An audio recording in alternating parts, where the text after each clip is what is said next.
Hi, this is Geetika Nayyar. Welcome to our relationship healing workshop.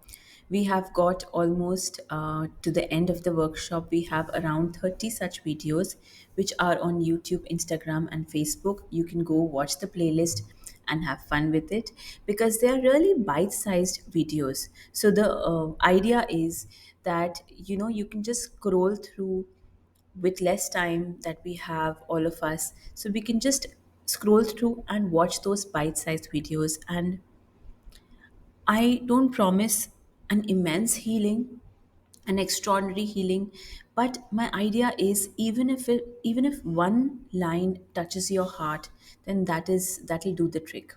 So today we are going to do healing on a child. Like, if you want to heal with your child, if you want to heal your relationship with your child. And when I say child, we all think about, the 2 year old baby, the cute cuddly baby, or the school going child. But actually, there are parents who have a very tough relationship with their children.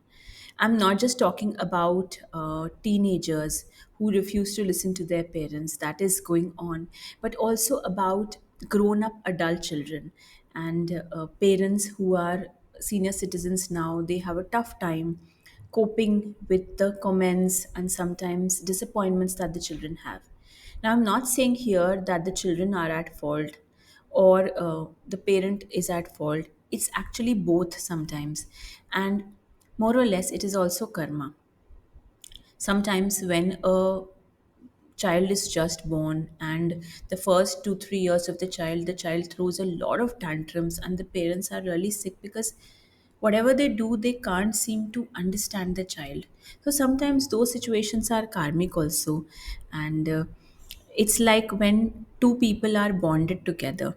So there is a saying in spirituality that we say that make sure you make peace with that person, otherwise in the next lifetime he's going to become your child and you'll have to wipe their ass, literally speaking.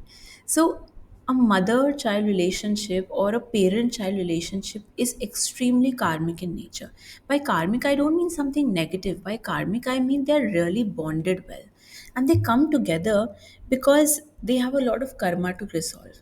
So there are two reasons. One is they have a lot of negative karma to resolve, and the second reason could be that they have so much positivity and love for each other that the soul says, I want this mother in my lifetime, I want this father in my lifetime. Or the way this person has nourished me so much, I want this person to be in the next lifetime with me. But obviously, lords of karma know best who you get as parents. But it can be really tricky. Just like we spoke about mother wound, father wound, unknowingly they cause the wounds. Similarly, there is something called, I would not say a child wound, but there are various wounds which children also unknowingly or knowingly give to their parents. Sometimes they have obviously the generational gap that we think we say, but also sometimes the children are very disappointed in childhood, or maybe their spouses influence them, and then we come to this situation where नहीं बनती है parents की and children की. And these days, um, although parents are very like considerate of the changing times, they change according to the child, they change according to the environment. They're very liberal. They don't have those strict notions. But there has been a change, the kind we used to see before, parents and children mixing together, living together. That is sort of changed a bit now, because we are all independent. Like earlier times, my grandparents used to live with my parents because there was no other option. We were in a joint family setup, and there was this security for the parent involved. The parent had to live with the child. But now, in the present times, there is a difference. I can see the parents, our generation parents, have a lot of financial adequacy. So they're not necessarily dependent on their children, their daughter in laws, son in laws, and all that. And The parents, the children also, they are also doing it very differently than what are we have seen in our times. The respect is there, and also they want to show parents their own times. Like I have seen uh, children hanging out with their adult parents, their grown up senior citizens parents, and they take them out for vacations, they take them out for trips. So it's a beautiful thing to deal with here. But I will say one thing, that I will say this to all the parents, all grown up parents. I know sometimes relationships may be bad with your children. You may have some preconceived notions that, oh, I hear I don't want to be dependent on my children. Why not? Your children were dependent on you. So if it's okay if you are dependent on them for a while, it depends from childhood, child to child, it depends from home to home. But overall, have trust in your children, have faith in your children. And because we are all busy nowadays, because so much is happening with social media, with our work pressures, with the growing increasing demands of this lifestyle, but deep down we may not spend so much time, but we all have a lot of love for our parents, we do. So coming back to the topic, if you have relationship issues with your child, then understand that it's a little karmic in nature. Maybe the child doesn't mean to harm, and even if he means to cause any harm verbally, physically, what you can do is just to forgiveness and clean your aura and your emotion. Many a times when we remove this sadness or grief from our aura, we remove these negative emotions from our aura, we build good self-esteem. It really helps us with our relationships with other people. So you may ask that, if I will heal myself, how will my son change or how will my daughter change? Number one, they might not change. Do not expect anything from your children, because, as I said, they are also souls. Every soul is different. But what you have to know is that you can change. You can get some solace within you. So today we are going to do an EFT statement on healing our relationship with the child. You can do any statements. Like you can also pick up like, uh, this sadness when my child abandoned me, or this sadness when my child didn't take my side, or when he didn't come to stay with us, or when she shouted at us publicly. Whatever your reason can be, what I am doing here is we are going with a very general statement, but if you do this enough, it will help you. So let's begin. Even though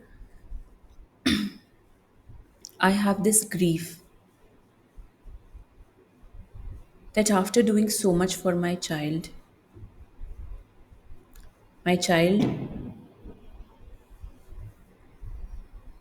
doesn't respect me, I deeply and completely accept myself. Even though I have this grief that after doing so much for my child doesn't respect me, I deeply and completely accept myself. Even though I have this grief that after doing so much for my child doesn't respect me, I deeply and completely accept myself. So now you will see that it's a longer statement this time.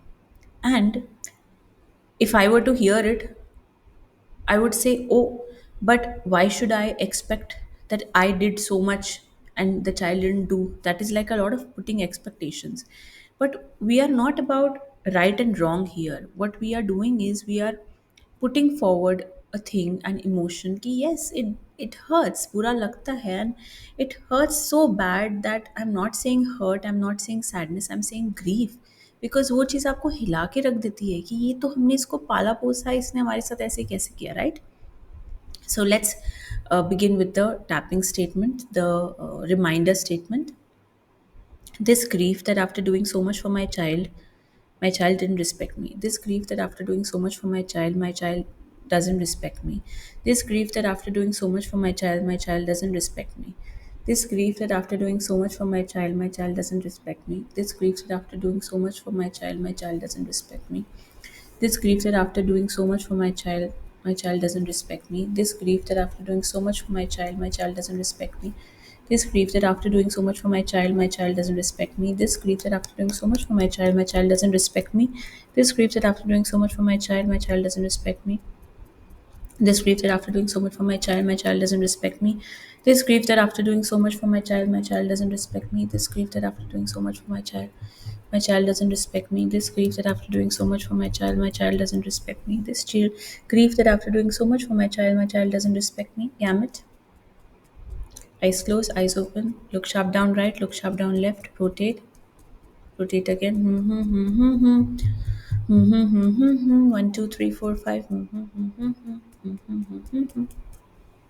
Now I say these statements out loud and I do this. You can do this all in your mind if you want to. Okay, not a problem. This grief that did so much for my child and my child doesn't respect me. This grief that I did so much for my child and my child doesn't respect me. This grief that I did so much for my child and my child doesn't respect me. This grief that I did so much for my child doesn't respect me. This grief that I did so much for my child and my child doesn't respect me. This grief that I did so much for my child and my child doesn't respect me. This grief that I did so much for my child doesn't respect me. This grief that I did so much for my child doesn't respect me. This grief that I did so much for my child doesn't respect me. This grief that I did so much for my child doesn't respect me. This grief that I did so much for my child doesn't respect me. This grief that I did so much for my child doesn't respect me. This grief that I did so much for my child doesn't respect me. This grief that I did so much for my child doesn't respect me. This grief that I did so much for my child doesn't respect me. Okay, so just relax, take a few deep breaths, and try this. Share it with anybody who has trouble with their children. And if you want, you can send me a comment below and I will help you with a better statement. If you have a situation, please let me know. Take care and thank you for watching.